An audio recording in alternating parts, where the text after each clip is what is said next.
Bonjour à tous, nous revoilà pour un nouvel épisode. Merci beaucoup pour tous vos messages suite à notre documentaire sur Canal+. J'ai vu que vous avez beaucoup de questions concernant le lien entre l'alimentation, la nutrition et la spiritualité.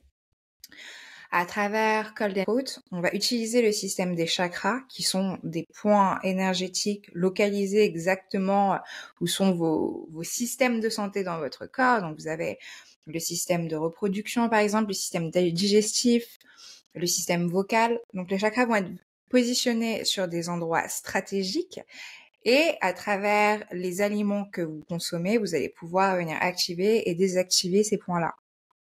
Donc ce qui est intéressant, c'est que donc vous avez 7 chakras principaux, quand bien même vous en avez plus de 300 en réalité. Tous ces chakras viennent représenter un ensemble pas seulement nutritionnel, mais aussi spirituel et un équilibre émotionnel. Donc quand vous savez que vous avez des carences ou quand vous savez que vous avez un problème, même n'ayant pas de rapport nécessairement avec ce que vous mangez, ce que vous allez venir consommer, sur tous les plans, que ce soit alimentaire, mais aussi ce que vous entendez, les conversations que vous avez, tout ce qui va venir en fait générer, activer, désactiver une énergie dans votre monde, tout ça va aussi venir impacter vos chakras, qui donc, selon la manière dont vous parvenez à les équilibrer, vous permettent d'être en alignement avec vous-même. Et donc, que votre énergie circule avec synergie. Ok? Donc, à la base, vous avez le chakra racine. Donc, c'est le premier chakra. L'idée des chakras, c'est de commencer de bas en haut, un petit peu de la même manière qu'une fleur, vous voyez, qui sourirait, ou qu'un arbre qui grandirait. Donc, vous avez le chakra racine à la base, Muladhara, pour ceux qui parlent hindou. Et donc, c'est le chakra qui va être la fondation de votre bien-être. En anglais, on appelle ça de root chakra, donc chakra racine. Et vous allez avoir ce chakra qui va être nourri de protéines, mais c'est aussi un chakra qui va venir vraiment remplacer, ce que vous savez que les protéines sont de building block, c'est la base sur laquelle tout le reste de votre corps va venir se construire. Donc c'est aussi cette idée à la racine, vous, de votre enfance, la racine de vos traumatismes, retourner à la source aussi de son identité, la source de son être, bien avant l'altération du monde extérieur. Donc pour devenir son vrai soi. Donc à travers le chakra racine, on va venir s'intéresser à tout ce qui va être aussi question identitaire. Question d'ADN, question de gènes. Vous voyez, donc il y a les gènes, ce que vous avez dans votre ADN, mais aussi les gènes, ce qui vous pose un problème dans la vie, ce qui vous gêne. Et donc tout ça, c'est dès la source, dès la base. Ensuite, vous allez avoir le chakra sacré. Le chakra sacré représente votre système de reproduction avec... pardon, j'ai oublié de vous dire pour le premier chakra racine, donc la couleur rouge, protéine, donc c'est un moyen mémotechnique, la viande qui est très protéinée et qui est viande rouge très souvent. Après, si vous êtes végétarien, vous avez les légumineuses, les noix qui renforcent votre corps. Mais voilà, donc l'idée du chakra racine, ça va être un régime protéiné.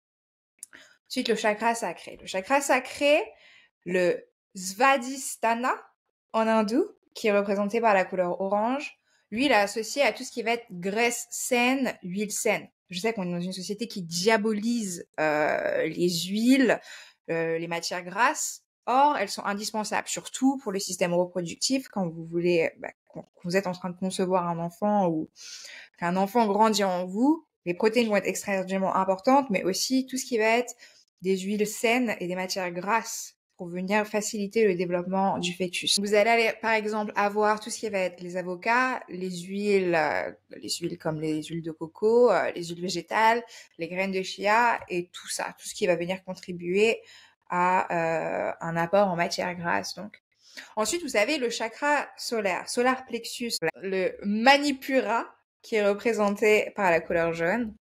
Donc jaune, on imagine aussi le soleil, c'est cette idée de feu, de inner fire qui se consume en vous. Donc c'est vraiment cette énergie de vie et ce que vous allez dépenser. Donc c'est le centre. On dit aussi que l'estomac est le deuxième cerveau. Donc c'est aussi là où ça se passe de par tous les enzymes qui vont y être créés, On parle beaucoup depuis quelques années de tout ce qui est prébiotique, probiotique, tout ce qui va venir contribuer à un favorable dans votre estomac, puisque c'est votre deuxième cerveau et qu'il faut en fait que ça s'équilibre. C'est l'un des premiers points dans votre corps où l'équilibre est très important, puisque encore une fois, c'est votre deuxième cerveau. Donc lui, le chakra solaire, feu intérieur, les glucides, les carbohydrates, en français j'ai un petit doute là, carbohydrates, c'est pas ça. Carbohydrate, for sure. Donc ça, pareil, on est dans une société qui vient diaboliser la consommation de carbs. Or, c'est votre source principale d'énergie. Vous pouvez pas être en pleine santé et en pleine forme si vous avez des carences en carbs, quoi. Donc, glucides complexes, encore une fois, il y a aussi les probiotiques, les prébiotiques, céréales complets, fruits et légumes. Tout ce qui va venir stimuler votre métabolisme et donc alimenter ce feu intérieur. Il y a un jeune homme dont j'ai oublié le prénom, j'ai vu son étude sur Instagram par hasard, c'était très intéressant, enfin, c'est une podcast d'ailleurs. Et en fait, il expliquait donc qu'on observe, toujours en partant de ce système de chakras, en partant du principe que chaque aliment vient activer, désactiver plus ou moins une partie de votre corps, il faisait une étude sur la concentration qu'on demande des jeunes enfants ou alors des élèves dans des milieux qui sont défavorisés et dans des milieux où ils vont pas nécessairement, les familles n'ont pas nécessairement les moyens de leur procurer une alimentation qui est saine et qui est complète, et où on va avoir tendance à s'orienter plutôt vers des carbs ou vers de la fast food, donc de la nourriture souvent qui est très riche en carbs aussi. Et donc de dire que ces enfants qui vont avoir des carences parfois dans tout ce qui va être protéines, iodine ou dans d'autres nutriments, mais qui vont avoir un régime qui est très haut en carbs, ces enfants-là, généralement, ils ont du mal à se concentrer, ils ont cette idée de feu intérieur puisque les carbs viennent alimenter ce feu, mais on voit que voilà, ils peuvent pas nécessairement se concentrer, il y a d'autres aptitudes qu'ils ont un peu plus de mal à développer ou des temps de latence dans leur compréhension ou dans leur éducation de manière générale.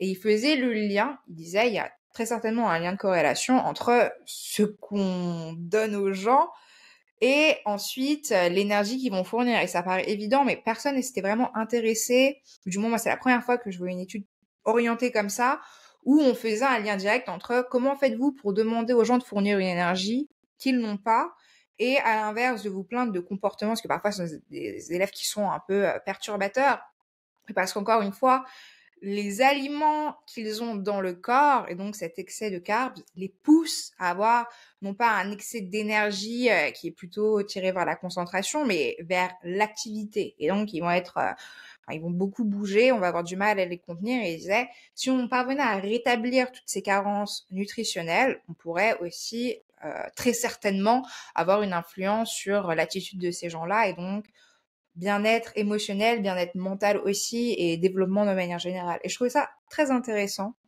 pour moi-même avoir une alimentation très compliquée une partie de ma vie. J'ai vu et je vois quand je fais l'effort d'avoir une alimentation où on dit en anglais eat the rainbow, où tu manges cet arc-en-ciel de couleurs, où tu as vraiment une variété de produits, bah, ça vient te compléter, quoi. Ça vient vraiment rétablir ce qui autrement aurait été une carence, et ça fait une différence surtout sur l'énergie, mais aussi sur la qualité de votre sommeil, sur votre aptitude de concentration, sur votre bien-être aussi, sur vos sautes d'humeur, dépression, tout ça, tout ça. Enfin bref, on va rentrer en détail avec l'exploration des autres chakras, mais j'avais envie de partager avec vous l'étude de jeune homme quand même. J'ai oublié les sources, mais j'avais trouvé ça pertinent. Ensuite, le chakra du cœur. Donc le chakra du cœur, chaque chakra, donc vous avez vu le chakra racine, les protéines, le chakra sacré, plutôt tout ce qui va être les matières grasses qui sont saines, chakra solaire, tout ce qui va être prébiotiques, probiotiques, les carbs complexes. Et ensuite, le chakra du cœur, lui, ça va être tout ce qui va être vert, donc tout ce qui va être riche en chlorophylle. C'est sa couleur, c'est aussi le chakra de la nature. Vous savez que voilà, quand vous allez pas très bien, peine de cœur, on va vous recommander de passer du temps dans la nature, vous reconnecter avec cette énergie-là. Aussi, une histoire d'inverser les charges entre la charge de notre corps et la charge de la terre. C'est ce qui est le plus puissant, quoi. Donc, c'est toujours recommandé. Et ensuite, tout ce qui va être de couleur verte, donc très riche en chlorophylle. toutes les plantes, les épinards, les brocolis, tout ce que vous avez à l'esprit, tout ce qui vous fait plaisir et qui est vert, ça va favoriser votre système cardiovasculaire, donc aussi avoir un impact sur votre système respiratoire. Et l'énergie véhiculée par cette couleur, le vert, et aussi par la chlorophylle, donc c'est ce qui va être bien sûr le chakra du cœur avec l'amour. Donc, quand vous traversez une peine de cœur ou même quand carrément vous traversez un deuil, quand même parfois ce sont des moments de la vie où c'est pas les moments où on est le plus concentré sur ce qu'il y a dans son assiette puisque nous ne sommes pas dans notre assiette, mais c'est les moments où il faudrait le plus faire l'effort d'avoir une alimentation qui va venir combler cette peine émotionnelle et qui va nous aider encore une fois à nous rétablir en rebalançant nos hormones, nous aidant à passer à travers toutes ces émotions de transition, parce que le deuil, quand même, quand on est dedans, on a l'impression que on va rester comme ça, mais ce sont des émotions de transition, le temps que notre esprit, notre vie se restructure en s'appropriant ce nouveau rôle et cette nouvelle organisation, quoi. Donc il y a aussi cette idée d'expansion, système respiratoire, encore une fois, la nature, trouver sa place, se rééquilibrer. Et voilà, les aliments peuvent nous aider à le faire. On parlera aussi des adaptogènes plus tard, qui viennent aussi nous aider à traverser toutes ces épreuves, toutes ces émotions, quoi. Donc le chakra de la gorge, ensuite, qui est juste au-dessus du chakra du cœur, le Visuddha, qui lui est représenté par la couleur bleue. Donc chaque chakra est aussi lié à une glande. Donc par exemple le chakra de la gorge, lui, ça va être la thyroïde. Donc beaucoup de iodine. Quand vous avez des problèmes de thyroïde, souvent ce sont des carences en iodine. La iodine, c'est quelque chose que vous trouvez notamment dans la mer, d'où la couleur bleue aussi, qui fait écho un petit peu à tout ce monde aquatique. Et donc beaucoup de seaweed, beaucoup d'algues marines, de fruits de mer, tout ce qui va venir être riche en iode et donc favoriser aussi ce système vocal, ce système de communication et aussi un équilibre hormonal, puisque la thyroïde, donc pour les femmes, donc très très très important, très très très important. Ensuite, le troisième œil, Ajna, qui lui est représenté par la couleur indigo. On retrouve entre le chakra couronne et le troisième œil parfois des couleurs qui viennent un peu se fondre les unes aux autres. Donc voilà, imaginez un indigo ou même parfois on le voit représenté aussi avec une couleur plutôt violette. Et lui, ça va être tout ce qui va être associé à la glande pinéale. Notre centre de conscience supérieure, on parle énormément du troisième œil dans la sphère spirituelle. Et donc, ce qui va être intéressant, c'est qu'il va être associé avec les aliments psychoactifs, qu'on diabolise aussi énormément parce qu'on n'a pas su les intégrer à la vie moderne sans être dans l'excès. Mais dans d'autres cultures, vous voyez que les gens savent en fait se réguler et ont une approche un petit peu plus spirituelle avec des traditions, des rituels qui viennent accompagner la consommation de psychoactifs. C'est donc pas quelque chose qui est associé à un milieu de rêve party avec des jeunes qui se défont jusqu'à 6 du mat. C'est quelque chose de beaucoup plus encadré avec des praticiens et des gens qui connaissent, par exemple, j'ai à l'esprit la Huasca. Donc, on parle de cérémonies avec des gourous parfois, ou du moins avec des gens qui ont une culture et qui savent ce qu'ils font au niveau des mélanges, quoi. Donc, c'est un exemple, la Huasca, mais il existe d'autres psychoactifs. Il y a par exemple des champignons, d'autres types de champignons qui viennent vous mettre aux portes entre le monde du visible et de l'invisible. Encore une fois, nous, dans nos sociétés occidentales, ça fait un peu peur dit comme ça, mais dans d'autres cultures, c'est une manière de se soigner, c'est une manière de discuter aussi un petit peu avec l'autre réalité, avec les mondes parallèles, et c'est une manière de faire un voyage surtout qui est intérieur et d'avoir cette sensibilité qu'on n'a pas nécessairement quand on n'est pas sous l'influence de ces substances-là. Quand c'est fait de manière correcte et régulée, jamais dans l'excès, bien entendu. Ensuite, le chakra couronne, qui est le dernier chakra. Le Sahasrara, bon, ne me jugerez pas pour ma prononciation d'hindou. Et lui, il est représenté par les couleurs violet et blanc. Bien évidemment, puisque on est sur cette idée d'ascension avec les chakras, et donc le dernier chakra, la couronne, the crown, c'est cette idée vraiment de couronnement spirituel, cette idée de enlightenment. Vous voyez, vous êtes illuminé, transcendé, donc cette idée de lumière aussi. D'où la couleur blanche avec des ingrédients souvent, vous avez je pense aux courges, aux carottes, aux choux-fleurs. Les choux-fleurs, vous savez que vous pouvez avoir des choux-fleurs qui soient roses, violets, jaunes, ils peuvent être de toutes les couleurs, même si généralement on les voit en blanc dans les supermarchés ou autres. Ce sont des aliments qui ont subi un processus de photosynthèse un petit peu différent que les ingrédients qui ne sont pas de ces couleurs-là, et donc qui ont aussi je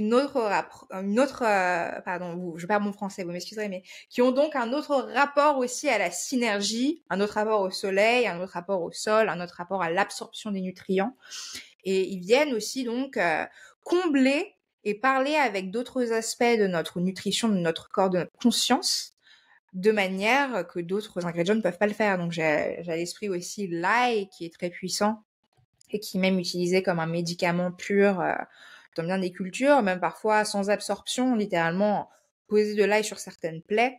L'oignon aussi, qui sont très riches en sulfure et qui vont venir favoriser la purification. Donc voilà, si vous êtes malade, vous pouvez faire des cures d'oignons. Moi, j'ai une recette incroyable de tarte d'oignons confite qui est exceptionnelle. Mais voilà, ça vous permet de digérer les ingrédients différemment et ces réactions dans votre corps, donc, par exemple très riche en sulfure, vous savez que ça avait de l'effet, quoi. Vous savez que vous êtes vraiment dans un processus de purification, pardon. Vous me pardonnerez tous mes anglicismes, je parle rarement français, mais je suis heureuse de le faire pour vous. Donc voilà pour un petit peu la synthèse des chakras, pour un premier bilan, si j'ose dire. Maintenant, ce qui est important au-delà de ça, c'est toujours d'écouter son corps. Moi, quand je vous parle des chakras, de ce rapport à l'alimentation, c'est bien évidemment, on parle d'aliments qui sont frais, on parle d'aliments aussi qui sont en saison, on essaie de respecter encore une fois cette synergie, ce rythme de la nature, et parce que quand vous avez un ingrédient en saison, c'est tout simplement les nutritions, c'est le condensé nutritionnel qui est important. Manger pour manger, ça n'a pas de sens. Ce qu'il faut, c'est manger pour se revitaliser. Et quand vous mangez des ingrédients de saison, donc là par exemple, j'ai l'esprit pour ceux qui sont intéressés par tout ce qui est détoxification de métal. Vous savez qu'on a beaucoup de métaux dans la nourriture à cause des pesticides et tout ça. Donc c'est important au moins une fois par an, sauf si vous avez une condition particulière et que c'est prescrit par votre médecin, mais c'est important de faire des détox de métaux. Et la coriandre est très utile dans ces cas-là, mais c'est pareil, il faut prendre de la coriandre de saison pour que tous les nutriments qui sont dedans soient bien activés et que vous obteniez le résultat escompté. Sinon, voilà, quoi, c'est juste une bonne salade de coriandre, mais c'est pas vraiment ce que vous voulez. Vous voulez le goût et le résultat. D'où l'intérêt de cette approche de chakra qui vous permet aussi d'avoir comme un moyen mémovisuel en vérifiant pour vous-même si à travers votre journée, vous consommez un petit peu cet arc-en-ciel de couleurs avec une variété de nutriments bien différents pour s'assurer que vous prévenez les carences. Mais toujours cette idée de on n'est pas là pour se frustrer. Ce qui est important, c'est quand vous mangez quelque chose, avant même de l'ingérer, le ressenti que vous avez par rapport à la nourriture. La nourriture, c'est extraordinairement puissant, quoi. Ça fait appel à quasiment tous les sens, hormis l'ouïe, et encore, si vous cuisinez, l'ouïe rentre en jeu aussi. Donc, quand vous avez des textures qui vont vous appeler ou vous répugner, ou alors des goûts, des odeurs, tout ça, déjà, c'est un premier signe. Voir quand les ingrédients vous dégoûtent, quel type d'ingrédients, et vous assurer que les nutriments qui sont présents dans ces ingrédients-là, vous les récupérez dans d'autres ingrédients qui, eux, vous attirent un peu plus. Et puis la sensation après manger aussi est très importante. Donc, je vous parle même pas du pendant. Le pendant, c'est le cœur de l'action. Donc, bien évidemment, pendant la gratitude, la reconnaissance, on savoure, on déguste, on apprécie ce qu'on mange.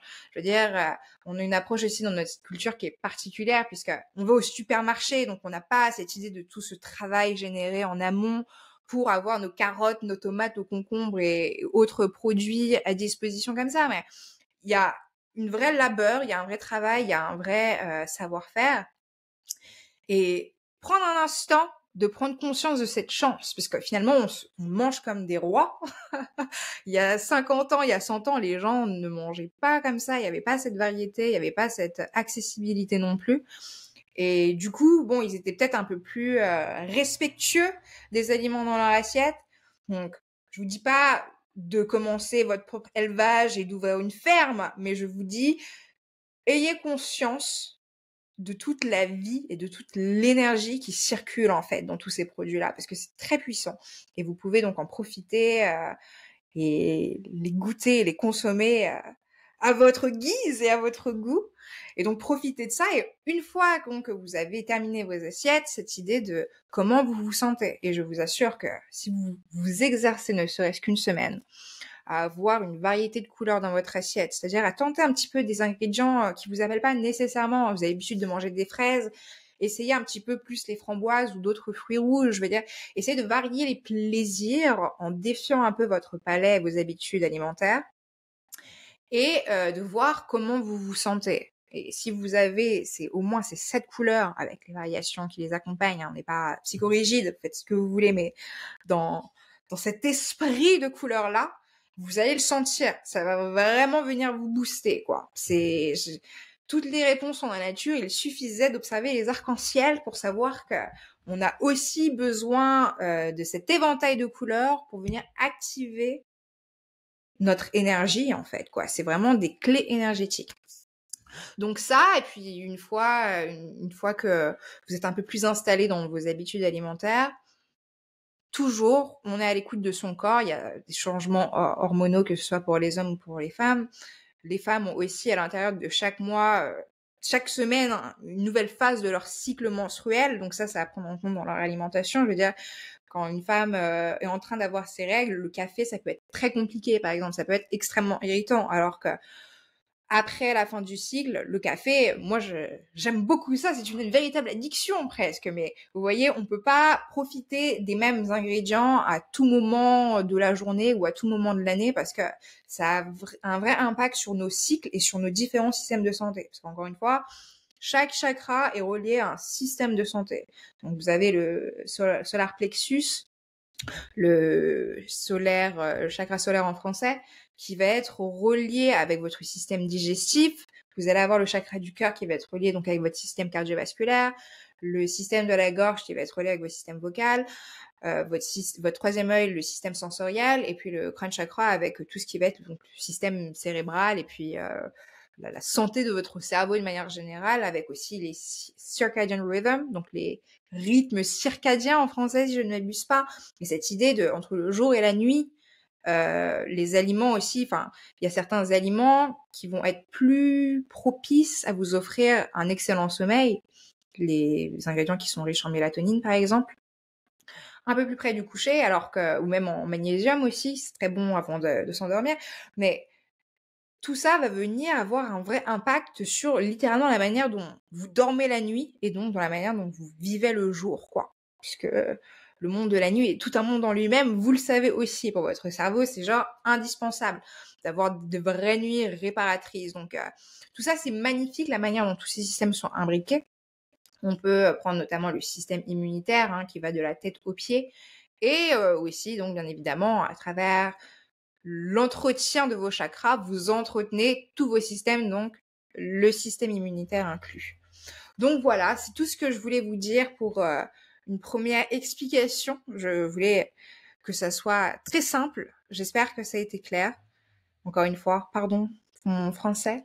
Si vous avez des questions, n'hésitez pas. J'ai envie d'aller chakra par chakra pour vraiment entrer dans le détail, que ce soit sur le plan nutritionnel, mais aussi sur le plan émotionnel et spirituel, les carences qui sont associées et les vertus qui sont associées avec chacun de ces chakras. Parce que l'idée, c'est de se sentir complet, de se sentir en équilibre, en phase avec soi-même. On a tous des horloges biologiques bien distinctes les uns des autres. Je veux dire, vous pouvez peut-être vous coucher à la même heure que quelqu'un, mais peut-être que vous vous réveillez le matin pas tout à fait en forme de la même manière. Vous voyez, certaines personnes ont besoin de dormir un peu plus longtemps, d'autres personnes ont besoin de manger un petit peu plus. Donc tout ça, c'est vraiment du cas par cas. Et en vous intéressant à votre chakra, vous n'êtes pas simplement en train de vous intéresser à un régime ou un plan nutritionnel, vous êtes vraiment en train de vous intéresser à ce qui va venir remettre vos pendules à l'heure sur tous les plans. Parfois, l'alimentation c'est en fait le cadet de vos soucis, donc pas dans le sens où ça vous intéresse. J'espère que ça vous intéresse, c'est quand même vital, j'espère. Mais c'est surtout que vous avez entre guillemets d'autres problèmes bien plus importants à résoudre ou qui devraient bien plus être des priorités sur le plan émotionnel ou spirituel.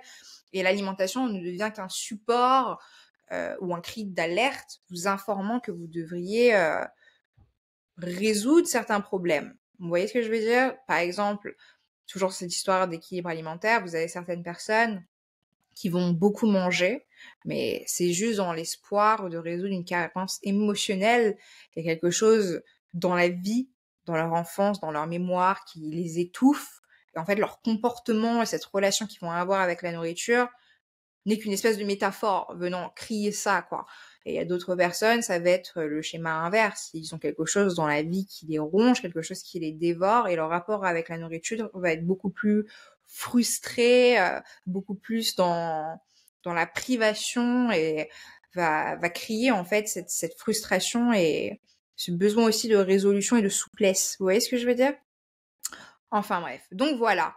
Voilà un petit peu tout pour ce premier épisode. Je vais me coiffer. Si vous avez des questions, n'hésitez pas. Et puis sinon, à très bientôt. Au revoir.